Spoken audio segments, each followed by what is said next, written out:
Oh snap, it's Mind Pump time. Welcome to the best fitness and entertainment podcast in the universe. Used to be on Earth, and then I realized there aren't other podcasts anywhere else. So it's in the universe, actually. So we're actually better than we thought, Justin. Isn't that exciting? Yeah. Anyway, here's today's giveaway.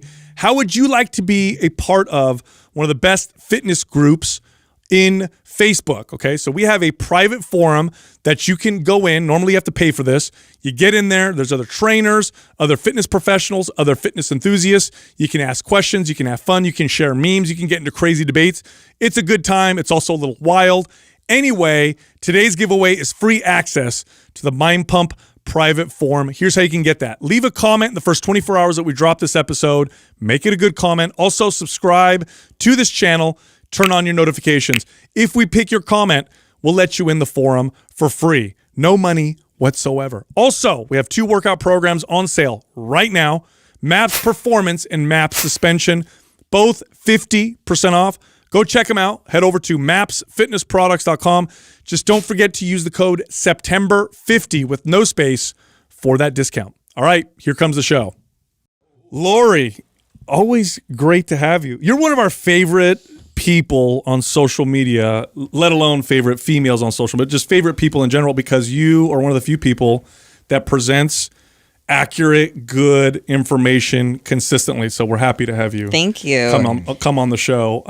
So you had some ideas of stuff you want to talk about, and we all love the idea. So essentially, it's like some of the biggest lies that women are told. So we were going to talk about kind of the biggest lies that women are sold or told in the fitness industry and nutrition industry, because it's like there's so much poor messaging out there and there's so much snake oil. And I think ultimately when we look at nutrition and we look at fitness, we can make money off of it and people can monetize it. And so it's like the more sexy, the more extreme, the better it sells. Like the classic stuff doesn't sell well, but you tell somebody, oh, hey, I want you to do this really extreme thing and it's going to be really hard and you're going to suffer a lot to do it. And people are like, oh, yeah, like sign me up. I'm listening. Yeah. Isn't that interesting? I feel like women have been sold more lies in the fitness space than men, too. Do you guys think you agree? Totally. They're targeted constantly. Part of it, I think, and I'd love your input on this, Lori,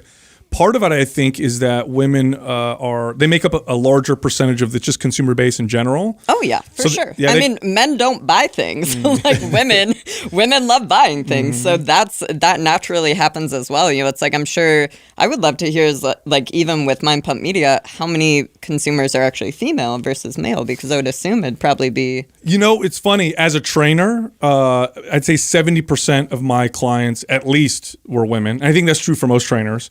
With Mind Pump Media, it's pretty close, 50-50, I would say, which is not bad considering it's just it's 3 dudes talking fitness, right? So what does that tell you? That we're very feminine. Yeah. We try. We try to team it down, but I do think it's the other reason is that women also historically have been targeted and told that they're not beautiful enough, they don't look good enough. They're not, up to par, and here's our makeup, here's our shoes, here's your dress, here's the things you could do to make yourself look better. So it's like natural that we could move that into the fitness space and use the same tactics and get people to buy I mean, the industry tells you that you need to be leaner and you need to be thinner, but you need to be more athletic looking, but you can't be too small. You have to have a big butt too. It's like it's all these things, and it's like this moving target that's like you just can't do it. Like I think my best friend and I were actually joking about this, and I was like, man, I would love to just make a social media post and it'd be just like, one spot would say like, have a big butt, have abs, and then like, like being able to lift heavy weights, performance, whatever, and be like, pick 2. Like you can't do, it's really hard to do all 3. And yeah, most people are like, oh, well, I want a really big butt, but I also want to be shredded. And I want to have a 6-pack, but I want to be able to like hit PRs and, lift all the weights. And it's like, like we can kind of get the best of both worlds, but it's like they're all different opposite spectrums, right? Like one involves having a lot of food and, actually being able to recover. And then, it's like, well, if you want a six pack, like you got to be tiny, you got to be lean, like you're probably not eating, tons of food. But, like if you want a big butt, like you can't have a big juicy booty and not have the calories to, for your body to create that, right? So. I think that I almost think too that it's getting worse before it's getting better. And I think some of it has to do with, I dropped this stat on the show, like, I don't know, a long time ago when I first looked up, there's an app. I forget the name of the app, but it's like one of the most downloaded apps that allows you to kind of like manipulate your face and your body. It's one of those filter apps. Like Facetune or something. Yes, I think that might be it. Like, and the amount of people that actually use that is like crazy. And so I'll never forget the first time that I saw my two nieces. I have two nieces and a cousin.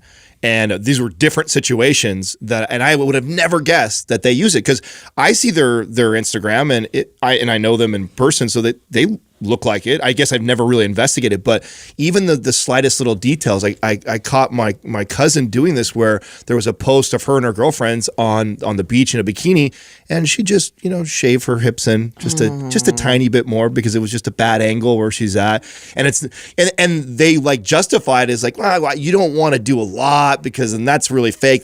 But it's become common practice to manipulate those things. So I think that's perpetuating the problem. Is like people think like they see Kim Kardashian, social media in general, right? Because, and I mean, I'm guilty of this too. It's, like if I'm filming a lifting set, I might, set up my camera. I look at it after, I'm like, oh, that was not a good angle. And then, you move the camera 3 or 4 inches, a different direction, and you look totally different, right? And it's even, I would say that, it's like we'll film with really high quality, like Sony cameras that are, shooting in 4K. And then if you shoot with your iPhone, like it looks like you're shooting with a potato, right? And so it's like, I actually I've been meaning to do that, where it's like, film one set with like the nice camera and then film one set with my phone and be like, by the way, like this is the same body, but like one can pick up more pixels, more details. Cause it's like, I think again, it's like on social media, like I'm 5'3", and feedback I get all the time when people meet me in real life is like, oh, I thought you were like 5'8", and it's just like, well, I mean, my phone's always on the floor. Like I look tall, but I'm not tall, right? We met. I don't remember where we were traveling. We were like, we were at an airport, and then we seen this guy. I'm not going to call him out, but we seen this dude that's got like a big Instagram following. And Adam's like, dude, he's like 5'3". I had no idea. And you look at his page and you think he's like 6 foot tall, but it's just little. Well, I remember afterwards, because I was so blown away by how much shorter he was in real life. And then I went, and to the point you're making right now is, he does a really good job of like shooting all his photos like down to up. Yeah, like right? you learn your angles. Yeah. Like, it just, that's, it just kind of comes naturally. It's not like you're trying to do anything special or smoke mirrors. It's just like you learn what angles look good, you learn what doesn't. But it's like for most people, on social media, and I mean, they've done Netflix documentaries about this now, where it's like how bad social media is for people's health, because it's like, even if I'm doing this, if I'm on my story, I'm probably using a filter. It's like I would never just like snap a picture and like pop it up on my feed. It's like I'm probably going to use some sort of preset so that it matches, the color and the vibe and the feel of my feed, or stuff like that. So it's like we just live in this world where everything's a little bit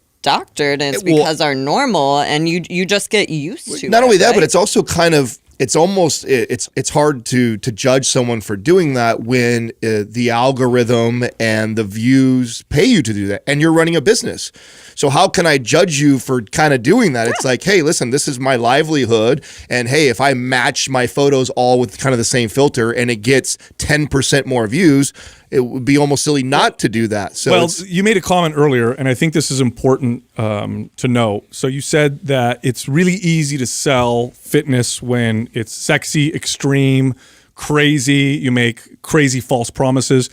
And that's 100% true, right? It's always been like that in the fitness space. If I tell you, take this pill and you'll lose 30 pounds in 30 days, and here's these before and afters, that's easy to sell versus, hey, if you hire me, it's going to take 1.5 years to lose 30 pounds. It's going to be a lot of hard work. We have to change all these different behaviors and all that stuff. So it's totally true. So one thing that we've done with Mind Pump that I see you doing as well is you fight fire with fire. In other words, you use similar tactics, but you sell the truth.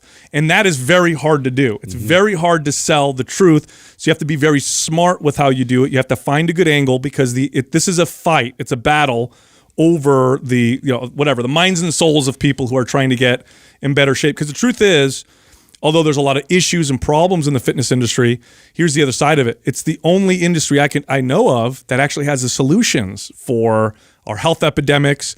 There's the only people in the fitness space. There are only people in the fitness space that I know of that actually can communicate effectively proper relationships with food and loving your body. So it's, in real ways. So it's like, we have to figure out how to outsell the shitty ideas with the right ideas. Well, because like you said, it's like sex sells, and I think it's so easy. And, it's like Paragon Training Methods, my company, we were guilty of this too. It's like when we started our company back in 2018, if we did photo shoots, if we were shooting anything, for social media, the website, it would be like, I'm in a sports bra, super tiny shorts. Like my business partner, Brian, would be, shirtless. And so it's so funny now, because it's like, if you look at our social media, if you look at our website, it's like, I want clothes on. Like, I don't want my body to be the focus, because that's not what we're about. And also, it's like, I don't want to be selling the idea that being, a thin white female is the ideal body type. Right. It's like, that's one body type.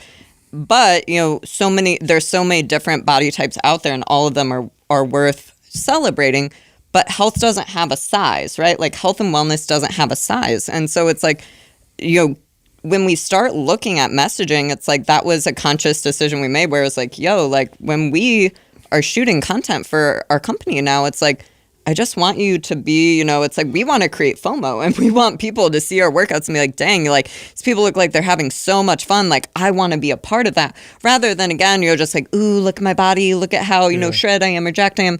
And so it's like, with both our companies, it's like, what we do a really good job of is we're education first, because education drives empowerment, right? So it's like, with you guys, you have a podcast, you have blogs that you're putting out content every single day for free, because there shouldn't be a barrier of access to people loving their body and understanding how to, effectively reach their goals, right? And so it's like, when people ask my why, it's like, every day, like, that's all I do is just put out free content. And I'm looking at, what are people struggling with? How do we put out resources for people to no longer be at war with their body, to love their body, to effectively, whether it's you're trying to lose body fat and get healthier, or, you're trying to gain muscle, you're trying to get a more athletic figure, there's so much bullshit to weed through. And so how do we effectively help people get there? It's education first. And we don't get that in school. We don't, how many people go through school, they graduate, maybe they even get a master's, and it's like, they still don't know how to feed themselves, and they don't know how to eat healthier. Again, they don't know the types of exercise modalities they should be doing to elicit certain responses. It's like, we skip that. And I don't know, I was thinking about this recently, where it's like, I don't know that I wish there was more education, because I feel like the nutrition education we would get wouldn't be good, right? It'd be like, okay, I'm sure it'd be like the 90s outdated stuff of like, well, you should the food pyramid's a great example. example. Like, food pyramid's great. Like, so it's like, nonsense. I don't know which is better of, maybe if we received outdated information, or again, stuff that's very government run and this and that, whatever, versus like the no education that we get. And so it's like, for most people, it's like, you hit your 20s, or maybe it's the time that you start having kids, and you're like, oh, I need to learn how to actually take care of my body. Here I have this little kid that like is going to be dependent on me for food. I got to figure this out. And so, it's such a bizarre and broken system, because the reality of the situation is like, we eat food our entire lives, and we don't know, we don't have any education or understanding around that. And so where do we turn to? Well, in my generation, it was like, you would go to the drugstore and pick up like Cosmopolitan, Shape Magazine, stuff like that. Now it's like, you have Pinterest, and we know that Pinterest is kind of where dreams go to die. And then present day, it's like, you have social media, and it's like, there are great people that are, there's content creators that are putting out great, information, and then equal parts, terrible information. So it's a shit show. It's absolutely a shit show. And so that's why I'm so excited for today's episode, because it's like, well, if we really dial it back, like, what are the big, rocks that we can discuss of just helping people navigate that shit? Totally. Can we start with nutrition? I mean, like, in terms of a female perspective, like, what do you see as like some of the grossest offenders in terms of like information that's sort of dissuading, females from really getting, that proper information that they need? Lie number one. Lie number one. Lie number one. I think especially the past 2 to 3 years, keto and intermittent fasting have been the two most hot topics that I just wish like they would go away. Because the reality of the situation is that, it's like when we do studies, more times than not, we're doing studies on men, and then we're taking that same information and we're applying it to individuals that menstruate and individuals that, are able to bear children and get pregnant and have babies. And so, it's like we're studying an apple, but then we're taking that information and trying to apply it to an orange, and we're assuming that the outcome's going to be the same, and it's not. Right, just because they're both fruit. Yeah, like just because they're both fruit, it's just not the same outcome. And so it's like when we're talking about individuals that menstruate and individuals that have a menstrual cycle, it's like, well, ultimately a body that feels safe is a body that's able to and wants to reproduce. And so if we're going extended periods of time without eating, well, that's, compounded over time. That's a really fast track way to your body not feeling safe. Like if we're not regularly and reliably getting food, well, why would your body feel safe and able to grow and house a baby? Or, same thing, like when we start talking about specific diet modalities, it's like, ultimately, like, if we really dial things back, it's like we don't want to be excluding certain food groups long time, for long periods over time. It's like, again, most people, and I would assume most individuals watching this podcast, love being active, likely, enjoy lifting and stuff like that. And so when we start talking about eating modalities where we're getting rid of carbs, aka the very fuel source that typically our body prefers to run off of, well, same thing, it's like we might see that maybe keto is great for men, but, again, it's like, can it work for women? Totally. With an asterisk, because again, it's like everything works until it doesn't. And so we just have to be so careful. And it's not to say that there needs to be, specific dietary restrictions of men versus women, but we just have to be more mindful of, again, it's like women have a superpower that whether or not we choose to use it, and whether or not you want to have babies and reproduce, it's like our bodies are just wired a little bit differently. And so our body has different safeguards, and our body is going to react differently to different inputs than our counterparts that don't have a menstrual cycle. So studies actually show that. They show that fasting can have negative effects on women sooner and more often than it will with men. I actually experienced this with clients. So I would have when fasting became a thing, clients would want to try it out, and so like, okay, and I would talk to them about the pros, cons. Then they try it out, and I noticed with some of my female clients, they would gain kind of stress response sometimes, hair Changes falling to cortisol. out. Yeah, they would have changes in their menstrual cycle, changes in their energy, where it would either be wired or tired more often than men. And then with keto, I know that there's been some stuff to show that women can often get thyroid issues from avoiding carbohydrates for too long. But really, if you go, and here's my opinion, forget all that for a second. And I think there's applications for both in specific populations, but if you completely avoid a macronutrient that's available everywhere, or you go for long periods without food, and you're going into that already with a not necessarily healthy relationship with food. Somebody comes to me, wants to lose weight. They've done the up and down dieting. They don't feel very good about themselves. They don't necessarily have a good relationship with food. And my answer is, here's the answer. Don't eat all these foods ever, or don't eat for 8 hours a day.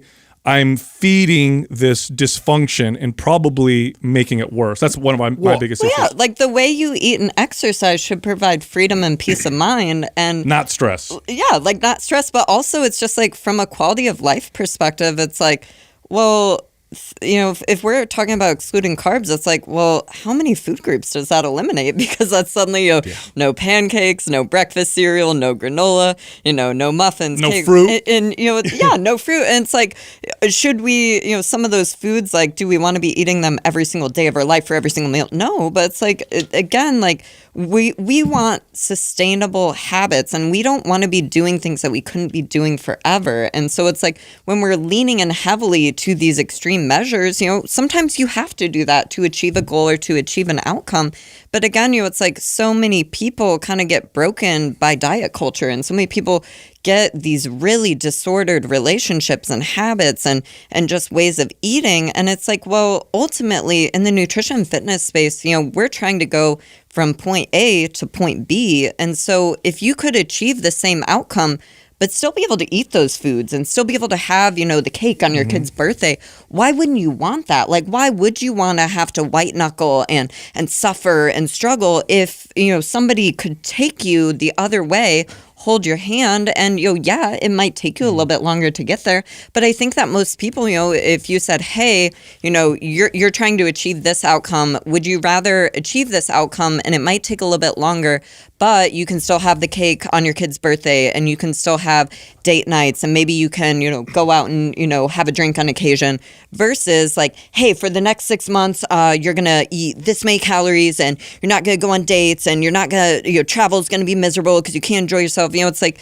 there's still going to be people that choose that outcome, and that's fine too, but most people want that other route. And so it's just so education based, where it's like, how can we enjoy life while also effectively working towards our goals, because then it becomes sustainable. I think it's the wrong people gravitating to these diets for the wrong reasons. And that's because here's the thing. I think keto and intermittent fasting have tremendous value for specific groups. If I have a client that I pick up and they have orthorexia and they cannot go a day without weighing, I love to teach them intermittent fasting to break those chains away from the food like that. And it's extremely valuable to that person. If you have someone that have severe autoimmune issues, the keto diet could be life-changing for that person. But the problem is a majority of people that hop on these diets hop on it because they want to lose weight. I heard a friend who lost 20 pounds, and so they are going after a look or trying to go after a diet like this to lose weight. And the truth is these diets aren't necessarily great for that. And the problem is the diet, all the research to support these diets add that in there as a benefit. Oh, and it's great for losing weight. So then everybody thinks that, oh, this is what I should do to lose weight. And the truth is, listen, I don't want to demonize these two things, intermittent fasting and keto. There's lots of value in them.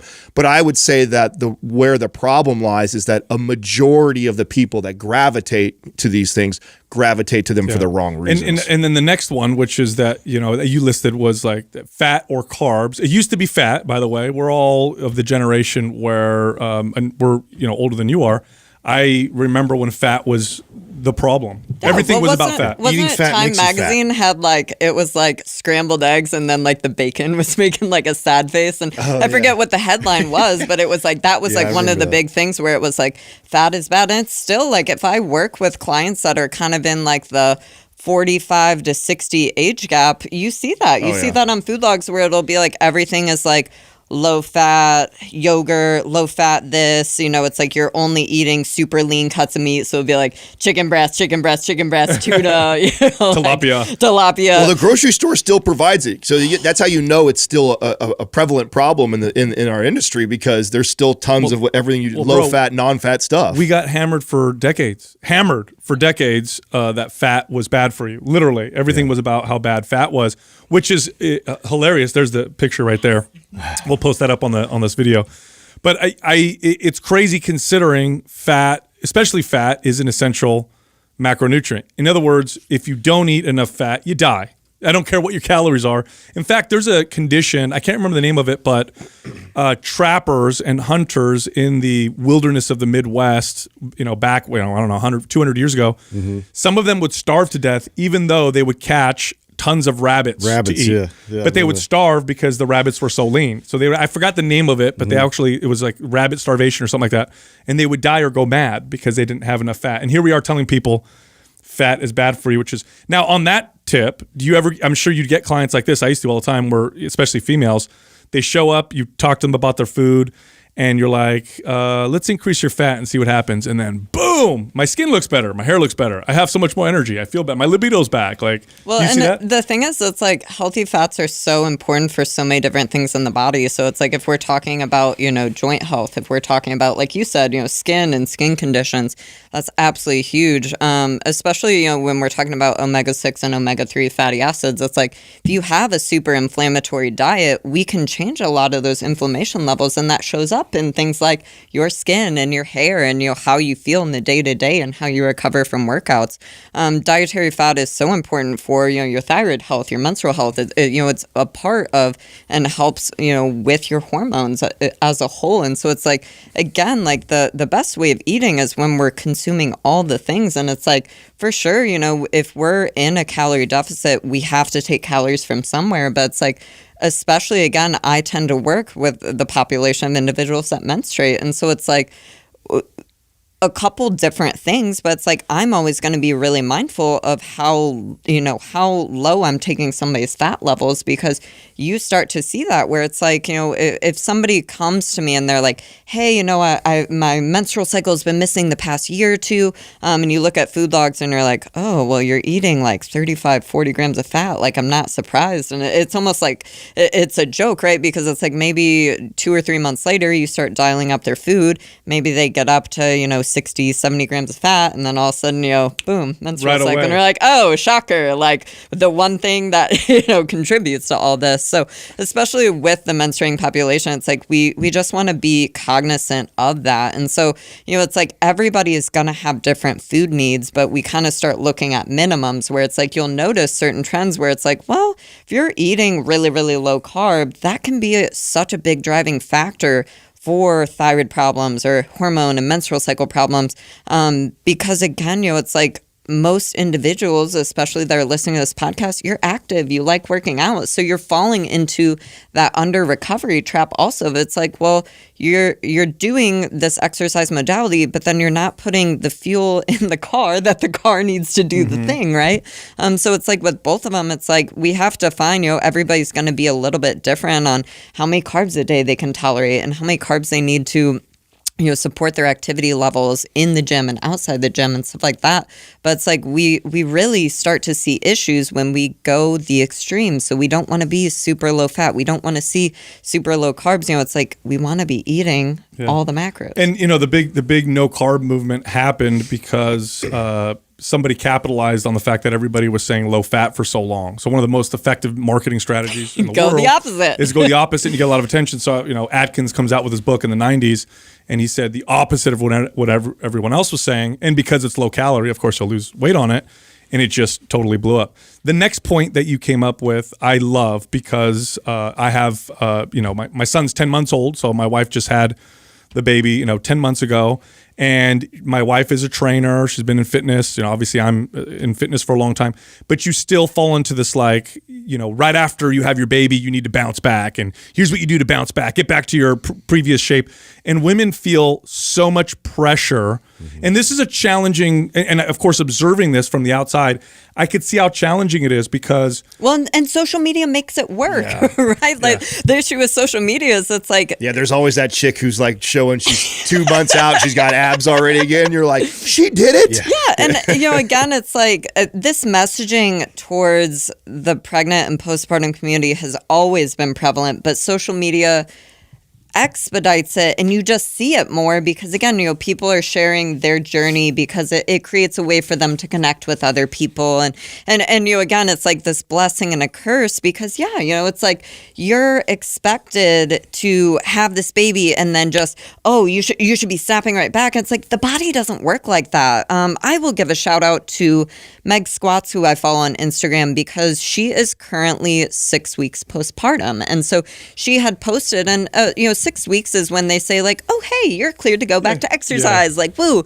And so her caption was incredible because she posted a picture of herself and she said, like, hey, y'all, like, technically, I'm cleared. My doctor says, woo, you're good.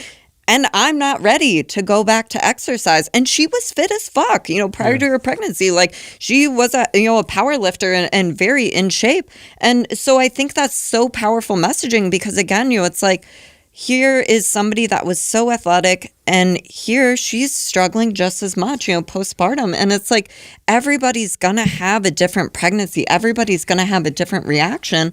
And then especially, well, how many kids are we now having? Because it's like, I used to see that all the time with clients where it was like, let's say kid 1, you were at 100%, and then, you had the baby, and maybe now we're at like 80%. And then by kid 2, you're like 60%. And, it just gets harder and harder for most people with every pregnancy, because it's like your body's going through such an incredible, but such a stressful thing of growing, carrying a baby for 9 months. Then, we have the baby, and obviously the actual, giving birth is very difficult and stressful on the body. But then we slide into breastfeeding. You're not sleeping a ton. You're not obviously, super recovered for how many months, because you're just caring for this thing. And then we expedite. Oh, hey, well, I know you just had a baby and your body just did this incredible thing the past 9 months, but like now you need to look just like you did before. And it's like, that's not how it works. Like if we have surgery, how many months does it take for us to get back to, usual business? Great point. It's a lot. Yeah, great point. Here's a big one that I would focus on with pregnant women who had a baby who also worked out, because it's a different challenge versus someone who didn't work out, right? The challenge was that they didn't understand, even if everything else felt kind of strong, and your muscles have muscle memory and they're quite resilient, especially if you went into the pregnancy and you worked out during the pregnancy, of course, appropriately. But here's one thing that a lot of them didn't realize: your core stability is different, and it has to be, right? Everything stretches and grows, and you essentially lose connection. So then they go back to working out and they're like, I can do barbell squats. I used to squat with 135, so I think 105 is fine. They'd go to do squats and everything feels okay. And then the next day, like, why am I hurting in my back? And I'd be like, listen, your core has completely changed. We need to focus on reconnecting before you move and forward. Pelvic floor. Oh my gosh. It's like the pregnancy, the entire pregnancy thing is, there's so many different variables. And like I said, everybody's so different, but it's like, being pregnant is expensive. Like, you're going to doctor visits all the time.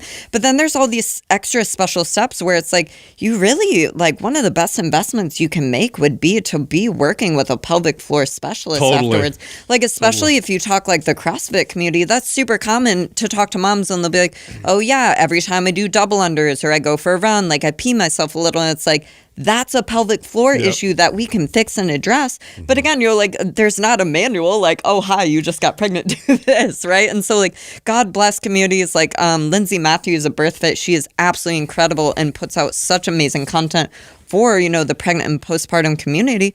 But again, it's like, if you talked to me 3 years ago, the only reason why I know the importance of pelvic floor health, and again, like you were talking about with core stuff and whatever, it's because I've worked with clients and I've like done the education around that. But most people don't know. Most people, again, it's like you have this baby, the doctor sews you up, and you go on your way, and you're like, well, 6 weeks, I'm gonna go back to exercise. And it's like, really, if you talk to a lot of experts in this space, most people are saying, hey, like the first couple months after you give birth, like, be doing a lot of core exercises and really taking it slow and a lot of restorative exercise.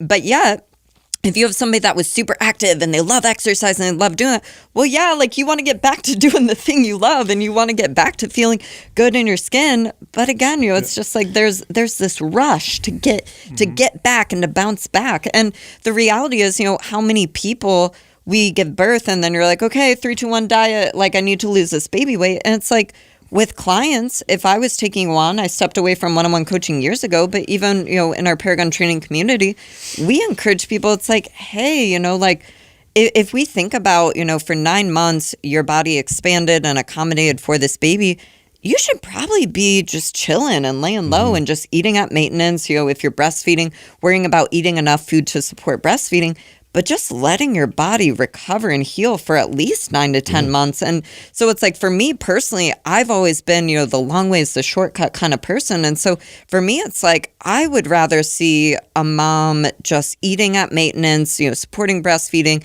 returning to exercise when it feels good, really listening to her body, but just giving back to herself and giving time to just recover. Yeah, allow yourself to heal. And I want to see that for, 1 year, 1.5 years, because the thing is, we have so many women in our community that they did that. And then because they waited, because they gave their body time to recover, they gave their hormones time to just, rebalance and get back to a good space. And then when they diet, it works and they're able to quickly, get to where they're trying to go. But again, it's like that we talk about getting from A to B. And again, ultimately it's your journey, it's your body, it's you deciding how you want to get there. And you're an adult and you get to choose, what you're doing. But again, if we could play the long game, and option A is maybe we don't diet for 1.5 years and we're just eating at maintenance and worrying about feeling good and just giving back to ourselves.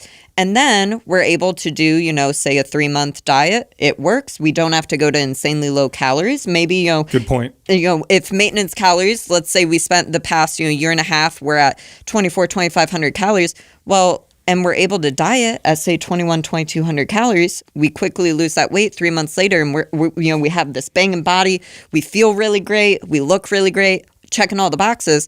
Reversely, option B, we have somebody that they give birth, and then maybe they have to go really, really low calorie, and maybe their milk supply isn't great because they're still trying to breastfeed, but they're still trying to do this thing because they're really uncomfortable in their skin, and I totally get that. But it's just two totally different outcomes that, again, a little bit of patience is going to create such a better setup for the future because, again, you're efficiently able to get there, and more importantly, how are you feeling along the way? And again, the breastfeeding thing is a very sensitive topic too, but it's like, well, ultimately, like you have a little that's dependent on your milk supply. So we just have to be cognizant of that too, of like, is that really an appropriate time to be worrying about trying to change our body and all of that? And again, there's no right or wrong answer. We have to choose what's right for, what we feel for ourselves, but it's just two totally different scenarios. So how do you find what's right for you? I think the psychological hurdle is more challenging than at least what I thought until I saw Katrina go through it, right? So all of us, or most of us, I should say, got into exercise and fitness because of our, self-image, body image. Most of insecurities is what drove most of us to the gym. So you got to imagine that many of these ladies that get pregnant still have that.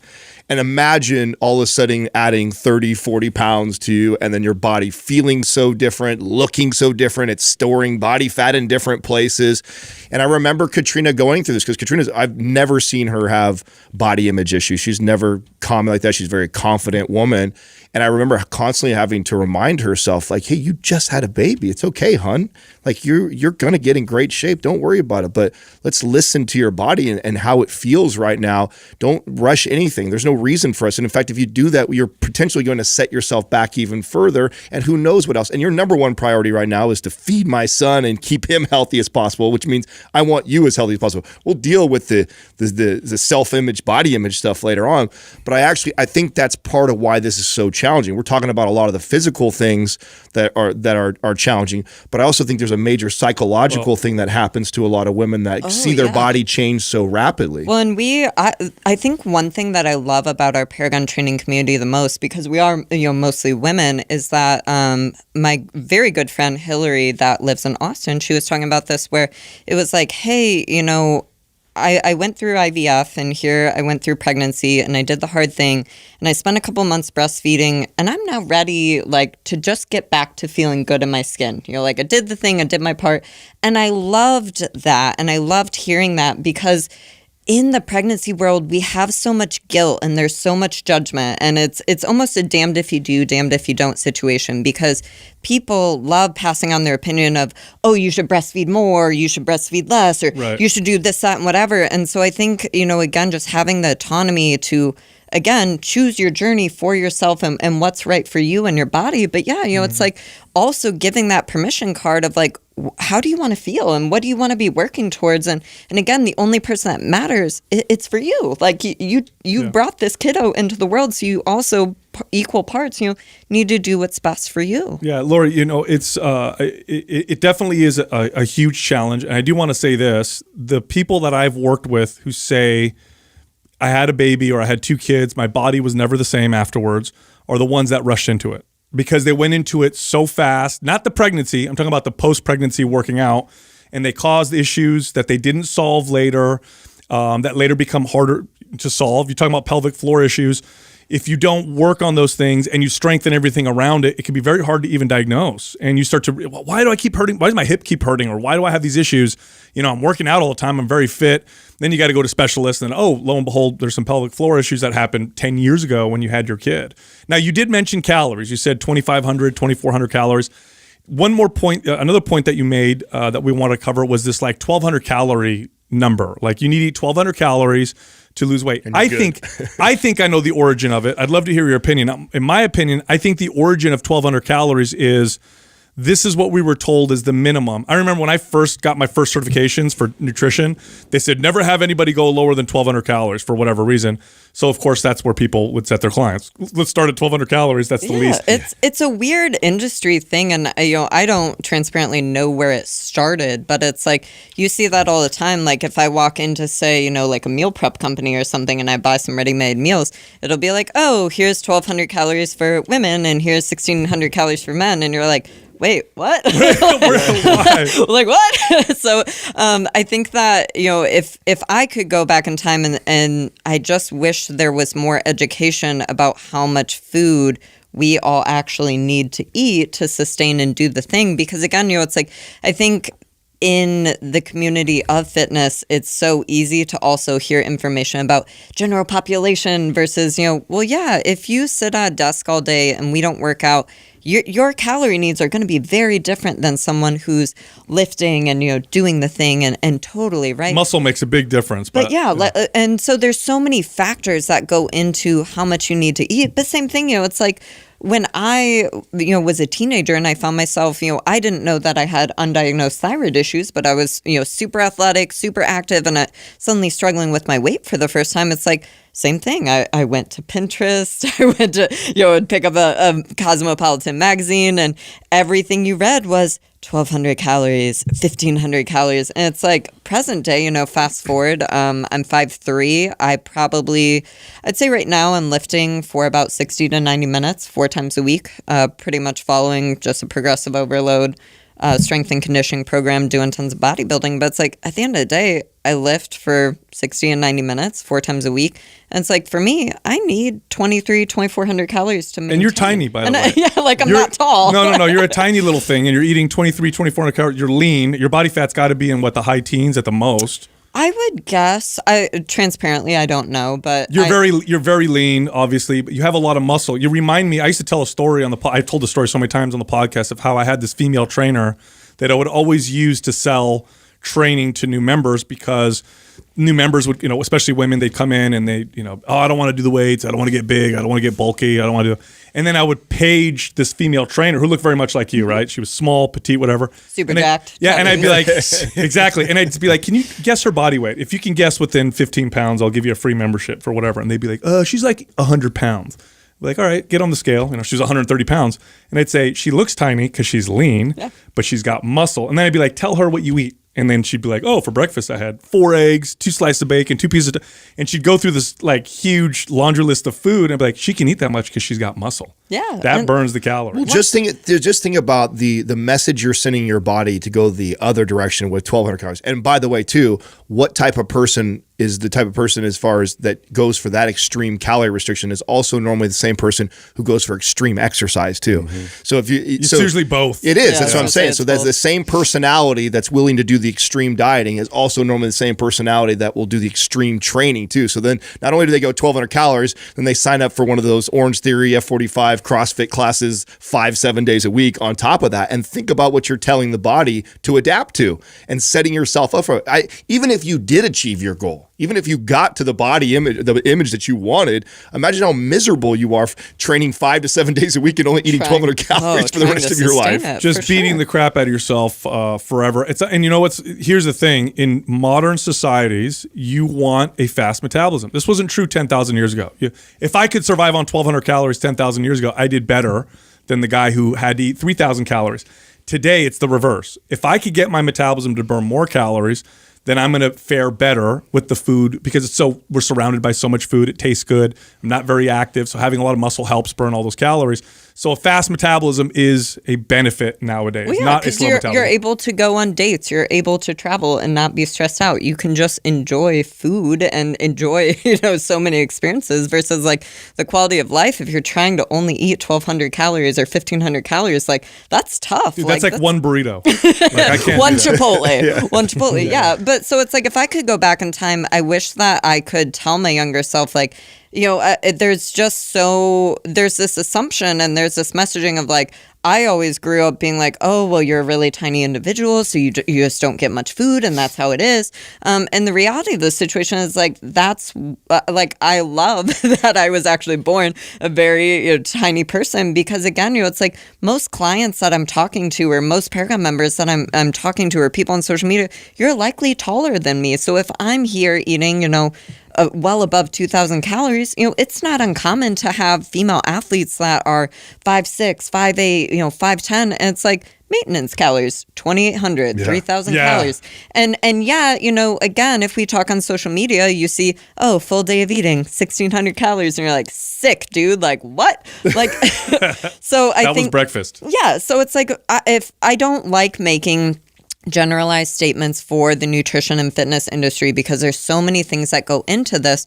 But, if we're looking at active menstruating individuals, I would say that for most women, you are going to see you likely need a minimum of 1,800, 2,100. Maybe, again, the more active we are and the more muscle we have, the longer we've been training, kind of the floodgates open up for more leeway and more food. And How hard has it been for you to promote, like, with women to live in a surplus? So I had somebody, not about surplus, but I had somebody the other day, they messaged and they were like, my husband doesn't believe that you eat as many calories as you say you did. And it's the same thing. I was like, I opened my phone, I'm just like, okay. And so I like stopped for a second.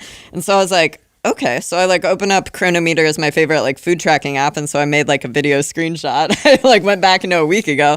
And it's like my present day tracking, I'm not really like trying to achieve a particular goal right now. It's like I'm literally just lifting. We're in a strength cycle. Like I want to, yeah, like I want to deadlift like 2.7 times body weight, which will be super rad, and I will for sure rip that. Wow, that's pretty damn good.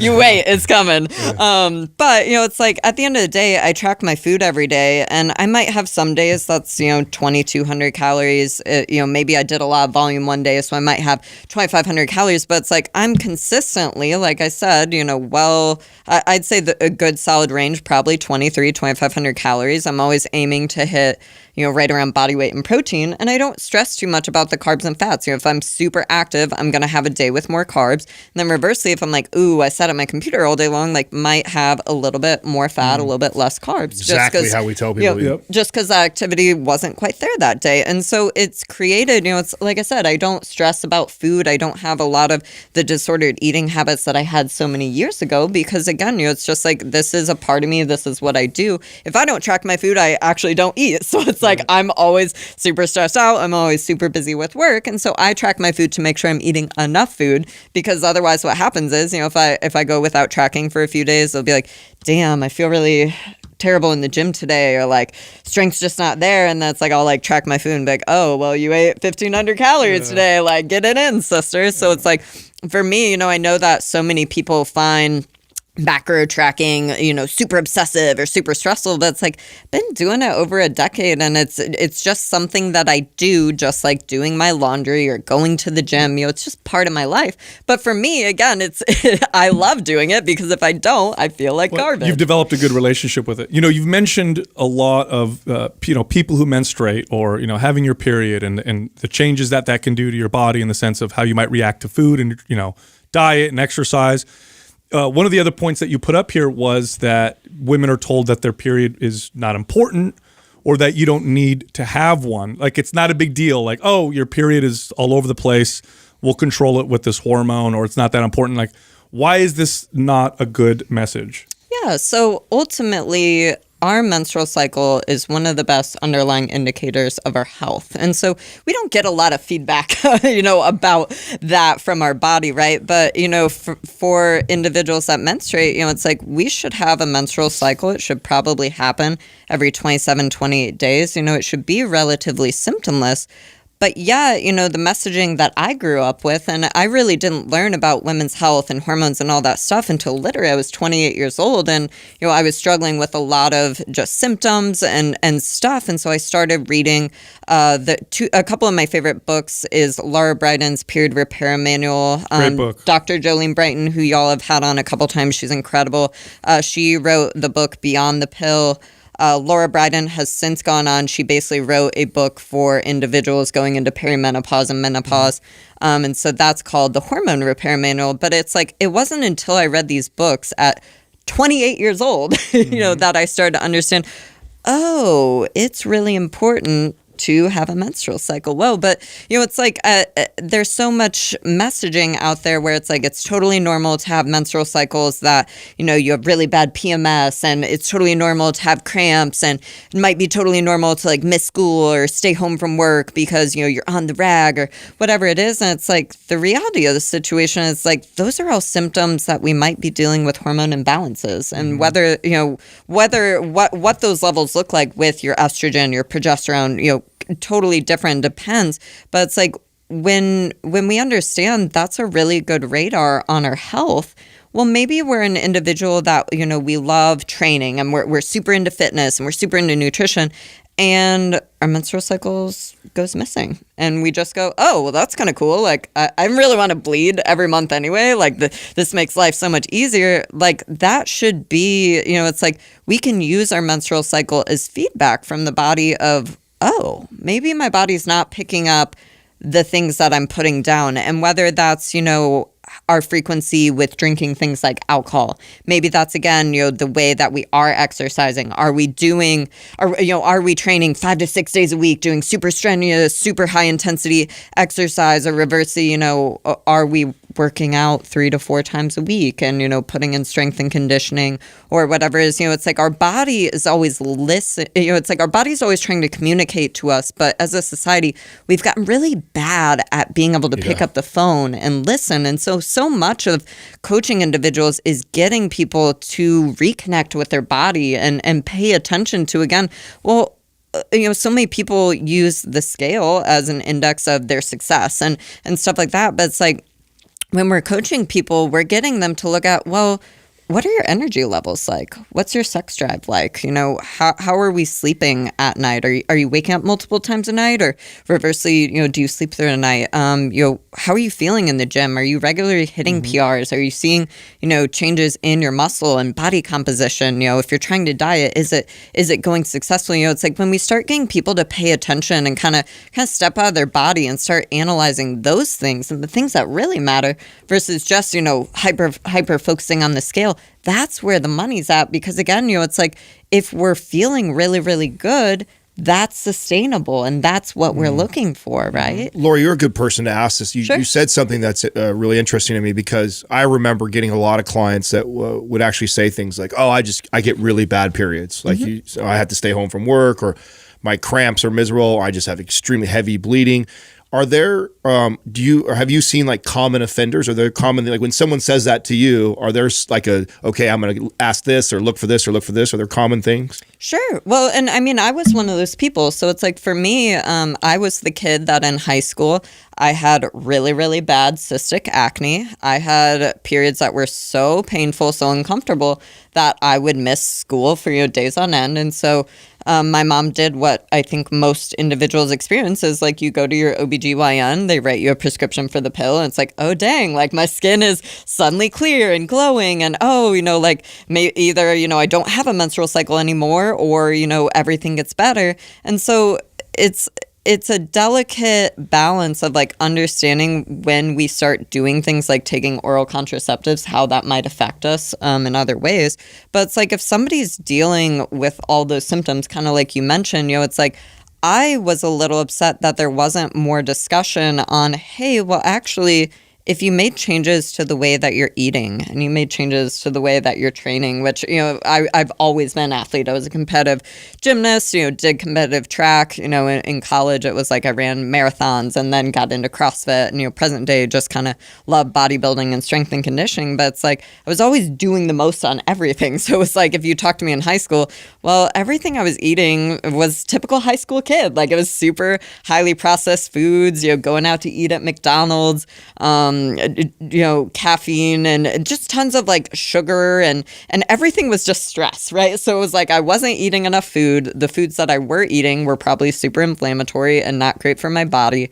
I now, present day, I know that I'm gluten and dairy free to support my autoimmune condition, but it's like, for sure, as a high school kid, I was crushing, bread and pizza and cheese and all the things that now, present day, I'd be like on my deathbed if I tried to, even have a couple of bites of that.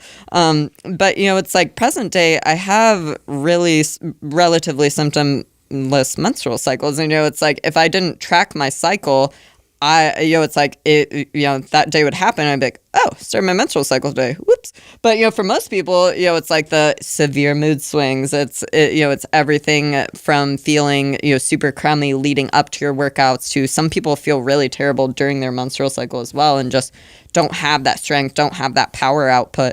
And so it's like, if, again, we talk about how are we getting from A to B?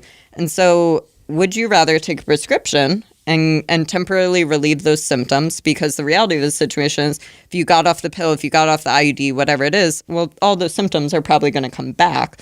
But reversely, if we could just start eating, a little bit healthier, if we could start going to bed at night, if we could change the way that we're exercising, again, are we doing super crazy workouts that are we spending hours and hours in the gym? Are we doing the most intense exercise? Or reversely, it's like, well, could we achieve the same outcome and train a little bit smarter, a little more sustainable? Again, it's like we get back to things like alcohol, the things that you're coming into contact with, maybe in your beauty products and the sunscreens you use and stuff like that, right? So it's like there's all these factors. Digestion is another really big one where it's like if we have underlying gut issues, that's absolutely going to play into your thyroid health and your menstrual health and all of that stuff, right? So it's like if you could reversely lean into a little bit healthier lifestyle and not have to take a prescription and then suddenly have symptomless menstrual cycles, I think like most people would be down for that cause. It's funny. I used to have someone who did hormone testing when I used to have my studio, and she was really good, very holistic. And she said, it's interesting. Having a period is actually, from a health standpoint, a gift because every month you have this really clear signal that you're either doing some stuff right or some stuff wrong, which is pretty interesting. And then one more thing I want to comment on, you're talking about using a prescription to get rid of symptoms. Yes, it can and sometimes does, but also it doesn't handle the root cause, right? So you can, if you do all the stuff that gives you a better period, and then on top of it, you also take the pill, you're going to be better off than if you just took the pill. Now, the next one that you listed is one that we talk about all the time, and I would love to hear your perspective on it, is the message that you have to do lots of cardio to lose weight or get lean, or you have to do lots of cardio to get the body you want. So why is this a bad message that often gets sold to women? This message comes from love. Like if you met me like in my early 20s and like college, Lori, like I was cardio queen. Like it's like we did it, same thing, like ran marathons. And I still present day, I love running. It's one modality that I have super long legs. Like I am a gazelle. Like I don't even run that often, but I just moved back to Dallas and there's a 5K on like the Katy Trail. And I was like, ooh, I kind of wanted, I haven't emptied the tank in a while. Like I should just show up and go like smoke some people. Like this would be fun, right? But the thing with cardio is that it's like, if you enjoy it, do it, but understand that like when we're looking at health benefits and stuff like that, it's like, if we are getting activity outside of the gym and we're getting 7,000, 8,000 steps a day, that covers us on the basis of cardiovascular benefits and just overall, health and well-being. But it's like, you don't have to do cardio to look good. If you're trying to achieve a caloric deficit, however you achieve that caloric deficit, you could do that purely via food. You could do that partially, via food and the way you're exercising. But it's like we see so much messaging where it'll be like, doing my steady state cardio for 60 minutes on the stair stepper. And it's like, well, yeah, like, Every yes. bikini model. Yeah, like, yes, you can do that. Again, you can create your caloric deficit via cardio. But reversely, again, it's like when we're talking about you get to choose your own adventure. And the best way to achieve your goals is probably to enjoy yourself while you're doing it. Well, if you hate cardio, understand that you don't have to do cardio to achieve a good body composition, right? Like, ultimately, if we're talking about an athletic looking body, if we're trying to achieve that, well, that's probably a body that has a lot of muscle and, a leaner body fat percentage.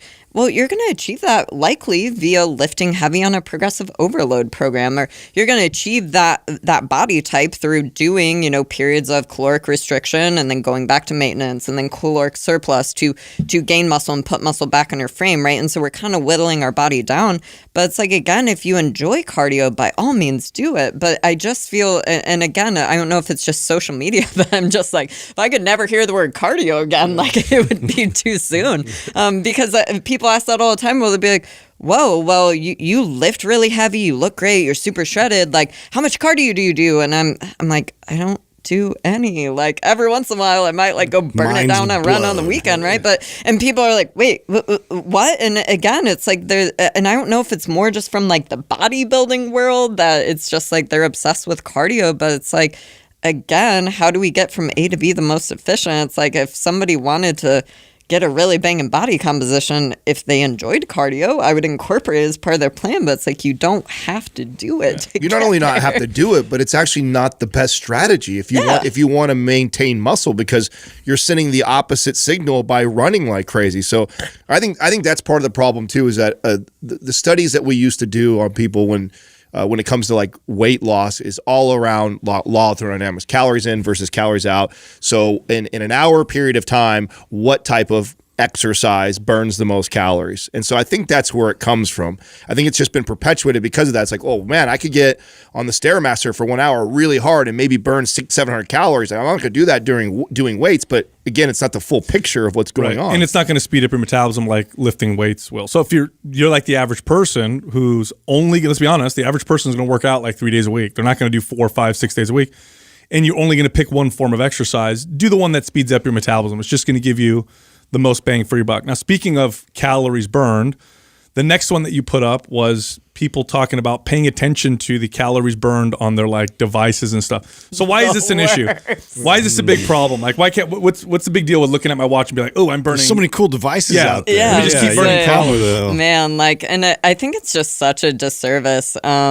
It's like I don't want to throw a company under the bus, but there's one in specific that they make a wearable ring. And so I have a Garmin, which like that's what Garmin does, is like tracks your steps and super accurate GPS. And so I was kind of messing around with this wearable ring that a ton of my friends were like, oh, I love this thing because it's super great for tracking your sleep and gathering data around that. Right. And so I'm looking at it and it'd be like, however many steps my Garmin would say I would get in a day, the ring would be like 2,000 to 3,000 higher every single time. So it was like... That's a selling point, isn't it? Yeah, so it's like cardio machines saying you burn way more calories. Yeah, so it was like if my Garmin said like, oh, you got, 8,000 steps, like this little ring would be like 11,000, 12,000 steps, and it'd be like, fake news. Oh my God. But so same thing. It's like we have so many wearable devices out there and people love being like, oh, in my group exercise class, I burned 656 calories. And it's like, y'all, like our body is so complex and we can't be dumbed down to a wearable. And if some company had figured it out, we wouldn't have a growing obesity problem. Like I think I actually looked yesterday just because I was curious, and like they're now saying, right around 70% of the population in the United States is either overweight or obese. Yeah. So it's like, well, if your Apple Watch, if your Garmin, if your Whoop Band, like whatever it is, if they had cracked the code and figured it out, like they'd be making hella money right now, but it's like we're still not there yet. No, maybe Lori, we will be. But. No, I tell you what, if you took a wearable that tracked calories and steps and all that stuff, and you put it on the Hadza tribe of northern Tanzania, I talk about a study that was done on them, and there's other studies that have been done on other modern hunter-gatherers, But scientists went down, studied this modern hunter-gatherer tribe. So they literally move all the time. They hunt. They don't have electronics. They live in huts. And they found at the end that they burned about the same amount of calories as the average Western couch potato. Why? Because your body learns to adapt, because otherwise you would die. In the wilderness, you're not going to get 6,000 or 7,000 calories worth of food. But if you put these devices on them, I guarantee you would say 5,000 or 6,000 calories. And it would be totally wrong. They're not burning 5,000 or 6,000 calories. And the scientists actually used very sophisticated metabolism testing to figure that out. So I'm 100% with you on that. Well, and it's not also, accurate often. What do those numbers mean, right? Because it's like, well, okay, let's say even if you did burn 600 calories in your workout, like, again, it's like, I feel like that's such a 90s way to like approach our nutrition, fitness, and health, and be like, oh, on the elliptical today, I burned X number of calories.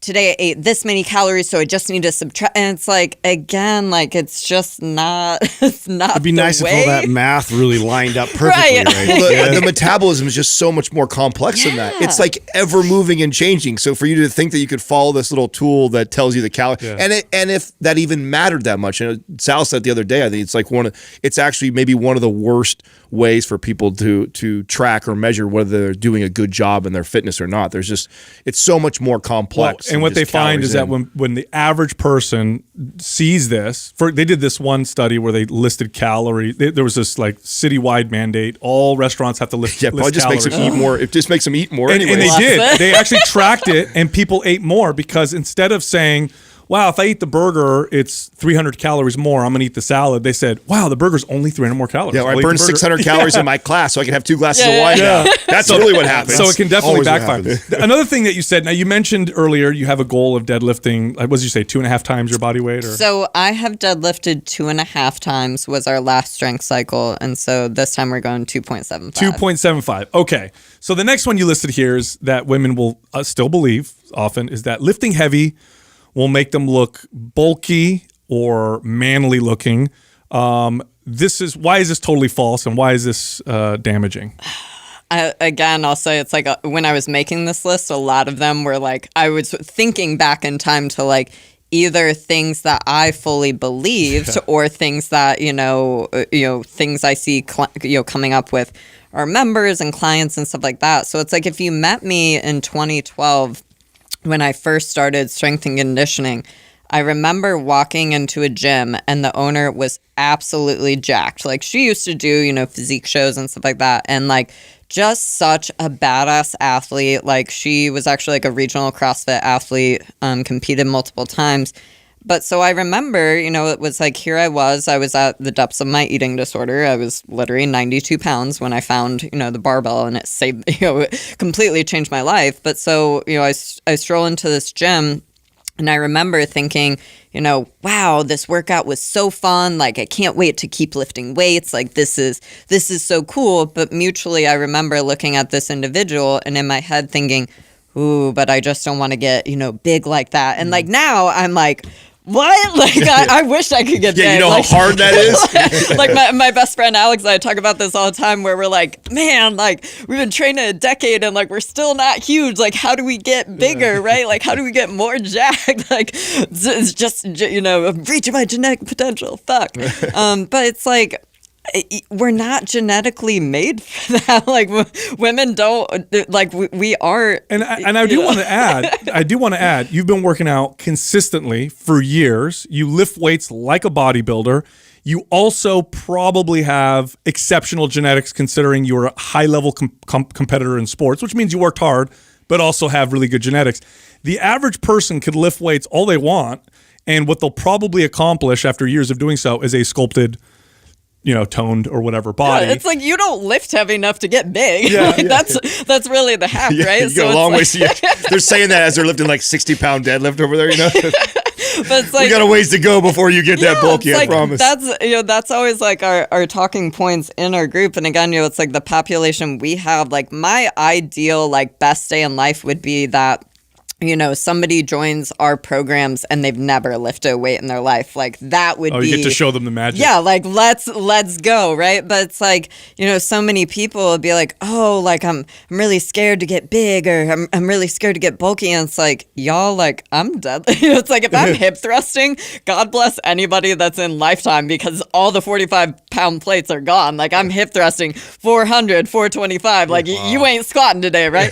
And so it's like, again, it's like, here I am, 5'3", present day, probably 120 pounds, something like that. And it's like, I can deadlift 300 plus pounds. I can hip thrust 400 plus pounds. Like I'm lifting heavy and I'm still not big. Like, how do I get bigger? That myth cracks me up. And what it does is it scares women from doing the most effective exercise. And doing the one thing they need to do. Not to mention, okay, it is so hard to get there, and it's real easy to go the other direction. Yes. So I would always tell my female clients that would skip me, like, listen, we're going to try and make you look like Arnold, and you just let me know when you wake up one morning and you feel you're too close there, and then go ahead, take 3 days off and have a cheeseburger. You'll be just fine. Yeah, I know. You ain't going to wake up tomorrow looking, like, oh my, I knew it. I told them not to have me squat 55 pounds.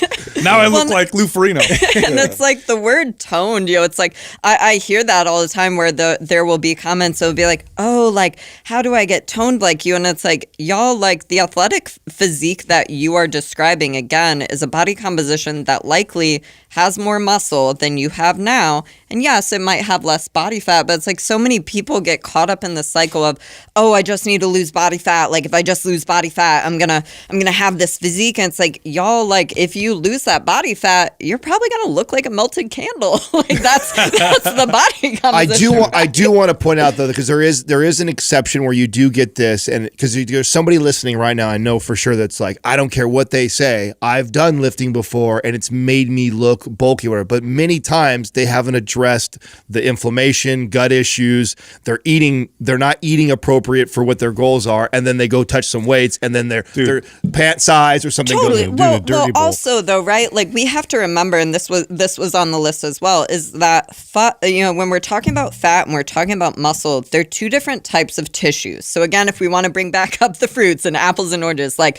fat is the apple, oranges might be our muscle. And so it's like, we can't turn one into the other. Right. We can't do that. That doesn't exist. That's called alchemy. We've proven that years ago. You have to be really good doing some wizard stuff, right? And so that was something most people don't realize, because people say like, oh, well, like I'm really overweight. I just want to turn all this fat into muscle. And it's like, well, they're two different types of tissues. And so back to Adam, your point, it's like, well, yeah, if you go from not lifting weights and you start lifting heavy, you are going to start building muscle, but that doesn't necessarily address the body fat issue. I don't want to assign the word issue, but it doesn't address the body fat component that we have in that situation. So it's for that person, it again comes back to education of, hey, right now you actually might see, the scale go up, because again, we're adding muscle to your frame. Your body's doing what it's supposed to do. This is good. At a future date, we do likely want to go through a caloric deficit if you're wanting to lose some of that body fat. But again, so many people get bought into lifting and they're like, okay, and it's cool until again, you're like, well, my clothes don't fit. Everything's starting to get really tight. The scale's going up. And so it's like the education of, again, well, the long game, that's something that will have to be addressed if that's important to you. Yep. But nobody has that conversation. So again, it's like there's still not the education understanding around a lot of Not to mention fat takes up more space per pound than muscle does. And I do want to make this comment. The percentage of women that can build muscle to an extreme extent is about as rare as the percentage of people that are 7 feet tall. So if you think about everyday life, like how many times have you run into someone that's over 7 feet tall? Like never. You never see that. That's how rare it is to have a woman that, and if you're this woman, like you don't even lift weights and you look like Justin because you have those kinds of genetics. Now that brings us to the next one, which is the low reps versus high reps. Like, low reps bulks, high reps tones or sculpts. Like, what's the problem with this particular message? I feel like this is, again, like where the 90s like still leaks in the present day, and you're just like, what? I think, again, this whole like, oh, I should only do low weights and I should do high reps, like that's still coming from kind of that fat phobic place of I don't want to be in a bigger body, or I don't want to be bulky or toned.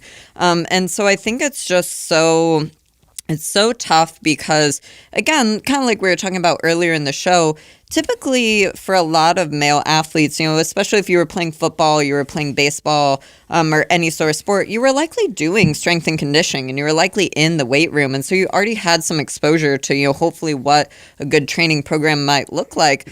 But I think a lot of women likely resonate with me where it was like, oh, I didn't start lifting weights until I was 22 or 23. And like, I remember being in the gym and being like, I don't know what I'm doing. Yeah. I'm on the machines. I'm doing the thing. And like, and so it's just kind of this bad information thing. And so I think like one of the most powerful things that someone can do is just follow a good training plan and follow one that promotes being evidence-based, like avoid following workouts from, your favorite person on social media, or maybe you're getting, random workouts off of YouTube, or like, I know when I used to do CrossFits, like there was like a couple different big companies out there, and it was like Invictus and Misfits and CompTrain, and so it was like you would like cherry pick, and so it'd be like on Monday we're gonna do Misfits, and then on Tuesday we're gonna do CompTrain, and not realizing that programming is like all connected and long term, right? And so it's like that was a really hard learning curve, and I didn't understand like why I wasn't getting the results I was seeking, and you just see, it's like this isn't uncommon for somebody to,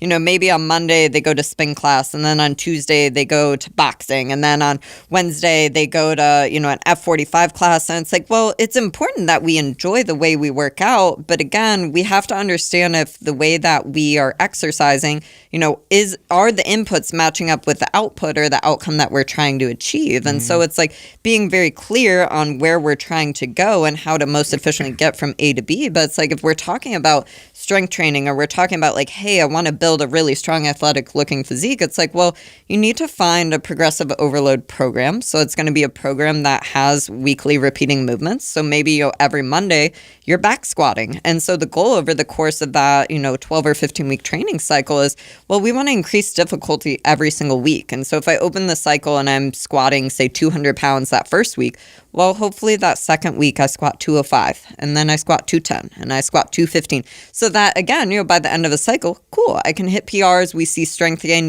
we're repeatedly performing a movement so we can get better at it, we can build muscle, our body gets stronger. And so for so many people, it'll be like, oh, well, I get bored of workouts really quick, so I want random training or this and that, or like I need to confuse my muscles. Like that's another, like, I don't even know where that came from, but like, please, I hope it burns a fiery death, right?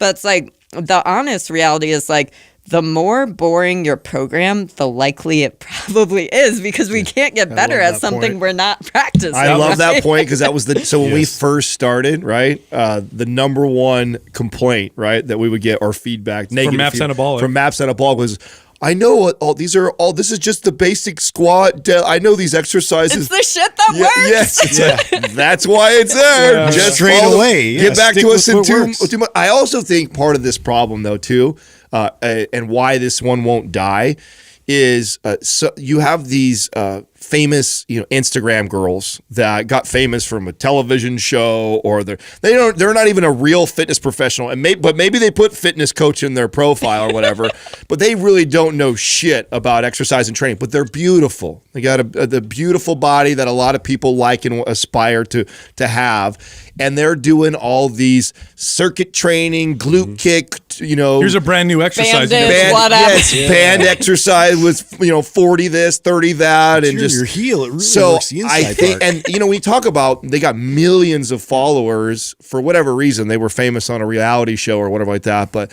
I think there's a lot of that on social media. You got someone like us who've got 90 to 100,000 followers, and then we're competing against this famous girl who's got 4 million followers that everybody knows, and she's gorgeous, and she's giving this advice. So I think that's part of the reason why this one doesn't die. It's 100% part of it, though, because the thing is, it's like, with me coming from a nutrition background and having, a bachelor's in food nutrition dietetics, it's like, I helped manage numerous CrossFit gyms over the years, worked for CrossFit seminar staff, and, I've been coaching now for over 15 years, which is insane to me.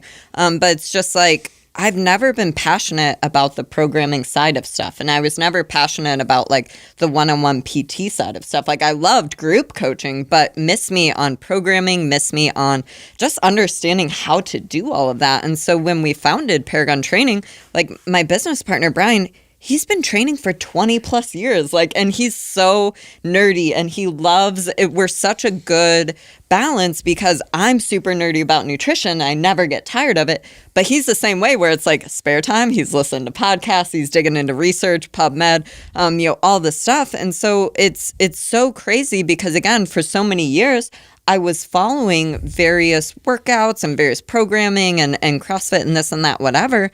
But it's like my best friend Alex and I, we both have been training for a little over a decade now, which is a reasonable time. It's like once you've been training for a while, you're not going to see PRs and strength gains. Like when you the first couple of years, like every time I step in the gym, PR, right? But it's always so fun. And I love this where it's like, here I am, training 10 plus years. And like I said, it's like our last strength cycle, I had a 25-pound lifetime PR on my deadlift. That's and it's awesome. because Brian's programming is so good, right? And so even, we just started a strength cycle again. And so I'm like looking at the 12 weeks and I'm like, okay, if I want to deadlift 315, that means, this is what I'm like doing the backwards math on like how to engineer it. But it's like, I know that I'm going to hit it because our programming works. And so here we have these high training ages and we're still regularly seeing, changes in strength and changes in our lifts. And that's how it should be, right? Like it's actually not super normal to be hitting these plateaus. Like certainly if we're talking about like Olympic weightlifting, yeah, if you're lifting at a high level and you're already squeezing out 98% already. Like you might grind for like 3 years to get that next, 2.5 pound jump or whatever. But it's like when we're talking about our general population, well, you're going to notice, it's like our lax strength cycle, we literally had members, and it wasn't just like one or two, it was literally hundreds of our members where it was like, wow, 12 weeks later and I hit a 20 pound, 50 pound, 100 pound PR. Like the number of women that we had hitting their first 300 pound deadlift, and you're just like, yeah. Cool. Yeah. But again, it's just the difference of, well, these are all individuals that they came from the, hey, well, I was doing... Never had something legitimately programmed. Like years of just CrossFit or years of marathon training or whatever. So you get really intelligent programming that's prioritizing recovery and that, again, we're just letting the body do its thing. Like, holy smokes, man. It's a science. Workout programming is definitely a science. And here's the truth. Low reps, high reps, they all build muscle. And it's just how you program them in your workout determines whether they work. One doesn't tone, one doesn't bulk. They both build. There's building and there's shrinking. That's all muscles do. The last point that you bring up that I think is very important is this myth that an effective workout is one that leaves you dead. Like crawling on the floor. Yeah. I'm sore for days. Like if I don't survive this workout. Yeah, like if it doesn't beat me up, then it wasn't effective. This is one of my favorite ones to hammer because I think we all fell for this ourselves. And it was the biggest game-changing moment of my life for my own training when I realized that if I left 2 in the tank per set, or if I left the workout feeling better than I went into it, my body would totally progress, and it would progress consistently. Yeah, and we were talking about this, off air before, but it's like, again, it's like in your 20s, like that's fun. Like you're like like catch me at the gym for hours on end, and it's like it's fun to do those workouts, no doubt. Like still every single year, my oldest brother actually got into CrossFit a few years ago, and so it's our family tradition that every year we'll do the famous memorial workout Murph together, and so we'll go do push-ups, pull-ups, run the whole shabam, and it's our little like family bond thing. We take our sweaty selfie after, and it's just it's awesome. And same thing, like it's so funny because I'm so far removed from working out in that way that it's always like a good reminder of like, yep, go back to working out the way you work, because it's like when I switched to more bodybuilding and strength and conditioning style workouts, the biggest change that I immediately noticed was the difference in my mental clarity and how I felt after workouts, because it's like, if I were to go do a CrossFit workout, at whatever point I left the gym, I felt like a zombie. You know, it was like I couldn't, my workday ended at whatever time I went to the gym because I would leave myself, rolling on the floor, redlining, max out. And, it's like, again, that's fun.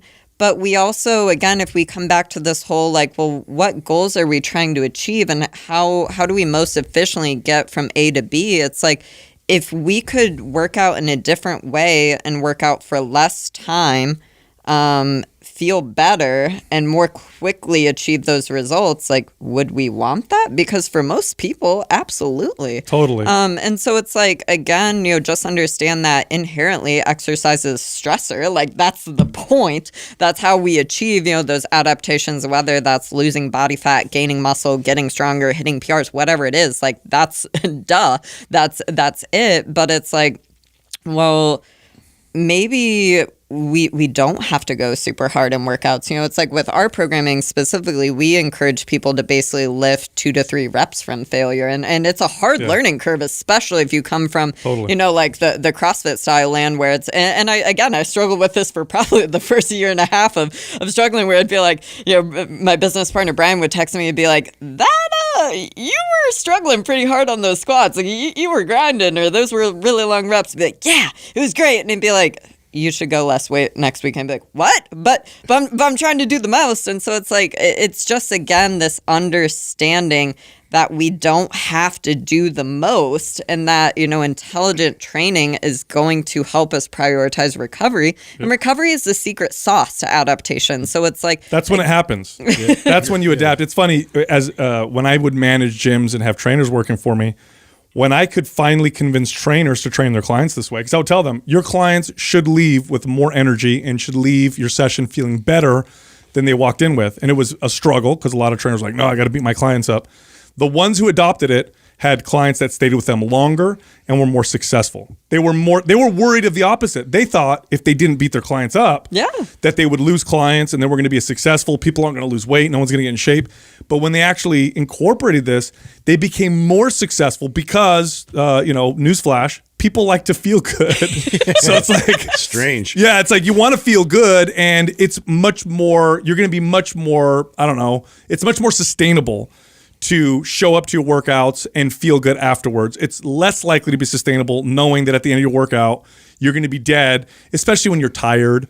Maybe you're not motivated like we all get sometimes. Like or you injure yourself, which is another big one. Dude, and as you get older, like that's the biggest thing, right? Like Justin and I was telling him about this yesterday, where it's like the older I get, that is my number one goal, is like don't get injured. And not just like in the gym, but it's like, if I go snowboarding, it's like, don't fall, don't fuck this up, don't get injured. Because it's like, I just want to keep being able to come to the gym. I want to be able to do the things I want to do. It's like, there's nothing worse than being injured or dealing with this nagging knee pain or hamstring pain or whatever it is. It's like most people have kids and a family that they want to keep up with, or again, it's like the gym is just part of their life.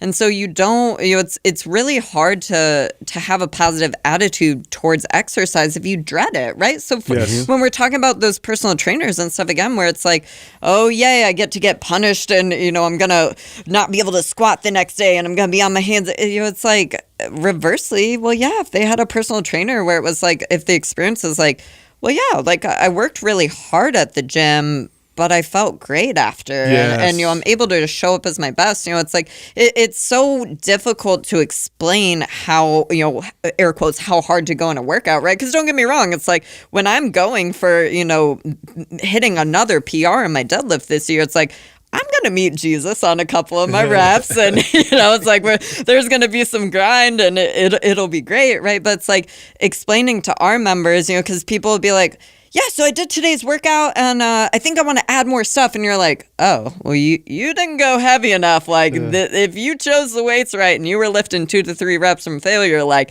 your legs were shaking, you got out of breath, and it was hard. But again, there's a difference between challenging versus, again, like redlining, maxing out, potentially injuring yourself. And it's very hard. That's something that it takes time to develop that understanding.